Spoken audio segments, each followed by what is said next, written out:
Thanks for tuning in. I'm Michael Watson, and this is the InfluenceWatch podcast. In this episode, workers resist the United Auto Workers in Tennessee, environmentalists lament changes to an aggressive Obama administration rule, and the Supreme Court affirms that a World War I memorial cross does not constitute an establishment of religion. It's happened again. It's happened again. United Auto Workers, it's happened again. Volkswagen employees voted 833 to 776 against the unionization of Volkswagen's Chattanooga, Tennessee assembly plant. In 2014, workers at the same facility had rejected the UAW by a slightly larger margin. While the double defeat might make this union loss sound routine, the result was at least somewhat unexpected. Changes in local political dynamics, which saw the once strongly Republican region become more evenly split, and improvements in economic conditions broadly favorable to union organizing and aggression, should have dragged the UAW over the line to get its long-desired toehold in the southern transplant auto manufacturing industry. So what gives? For the UAW, you blame federal labor law, which makes organizing too darn hard. Unions and union-aligned Democratic politicians seek to obliterate the Taft-Hartley law that governs union organizing with the PRO Act, which would be the largest expansion of union power and privilege since the Wagner Act of the 1930s. Among other union favors, the PRO Act would give unions the right to obtain workers' private contact information, give bureaucrats the power to deem a union the winner of an election the union appeared to lose, and override all right-to-work laws, forcing employees to pay for union representation that they do not want. But in reality, National Labor Relations Board data for 2018, the most recent year for which full-year results are available, show that unions win 69% of certification elections that go to a worker vote. So the UAW really should have won, but they lost. Why? First, one must consider the UAW's ongoing national corruption scandal. Officials in the Fiat Chrysler division of the union were involved in a kickback scheme that federal prosecutors have spent the last few years unraveling. 4 one-time UAW officials, including ex-Vice President Norwood Jewell, have pleaded guilty. A number of Fiat Chrysler executives who allegedly used the scheme as, quote, an effort to buy labor peace, have also pleaded guilty. Second, while the comfortable pace of economic growth can impel irate workers to union militancy, it can also keep satisfied employees happy with rising wages and competitive benefits. And wages and benefits for Volkswagen workers exceed the local median. So are paying UAW dues and signing on to its social agenda really worth it? The Environmental Protection Agency repealed Obama administration rules setting nation and industry-wide standards for power plant emissions, replacing them with new rules that do not regulate the electricity generation industry nearly as strictly. The administration hopes that the rules will revitalize U.S. coal energy generation and production. The rules will also aid natural gas generation. The Obama-era rules, known as the Clean Power Plan, had not gone into effect. The Supreme Court had stayed their taking effect pending litigation by mostly Republican states, led by West Virginia and Texas. The Trump administration says its Affordable Clean Energy Rule will reduce power plant emissions by 35% by 2030 relative to 2005 levels. Much to the chagrin of watermelon green socialist environmentalists like the Sunrise Movement, much of that improvement will come from power companies' own voluntary decisions, like replacing coal generation capacity with natural gas, much of it obtained by fracking. Meanwhile, California and New York have vowed to block the Trump administration rule.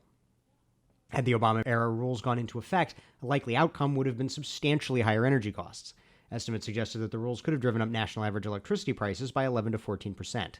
Furthermore, macroeconomic impacts were projected to include an average annual shortfall in employment of 300,000 jobs per year.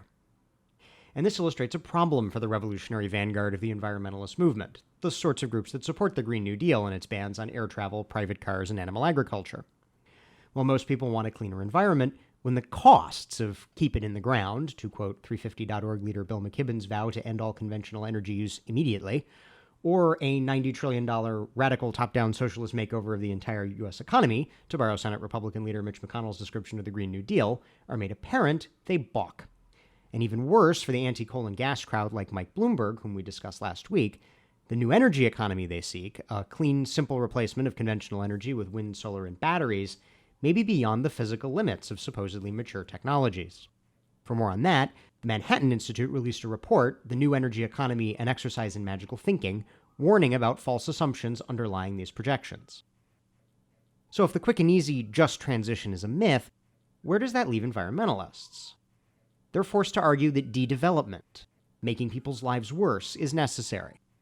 It is why, in the words of Washington Free Beacon editor and Washington Post cultural critic Sonny Bunch, quote, environmentalists make good movie villains because they want to make your real life worse. And boy, do they. In a Twitter thread compiling examples of Bunch's law, one finds California considering bans on gas stoves, an article at environmentalist website Grist calling for lawns to be culturally stigmatized, and Data for Progress founder Sean McElwee calling for no more meat clogging your arteries and praising vibrant communities that will emerge after a ban on private cars. And in our final item, we have a conclusion to a story we covered in episode 63.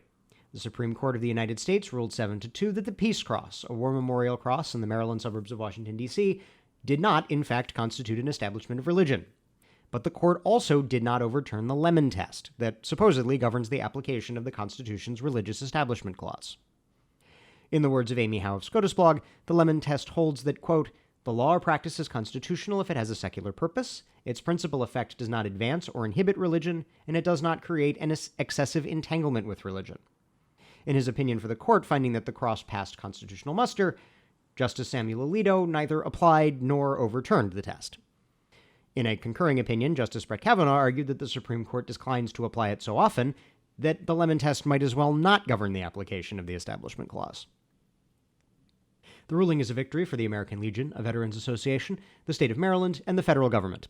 A number of other veterans and military historical associations, among them the Veterans of Foreign Wars and the National World War I Museum, social conservative groups like the American Center for Law and Justice, and religious liberty organizations like the Becket Fund filed supporting briefs in favor of keeping the cross intact.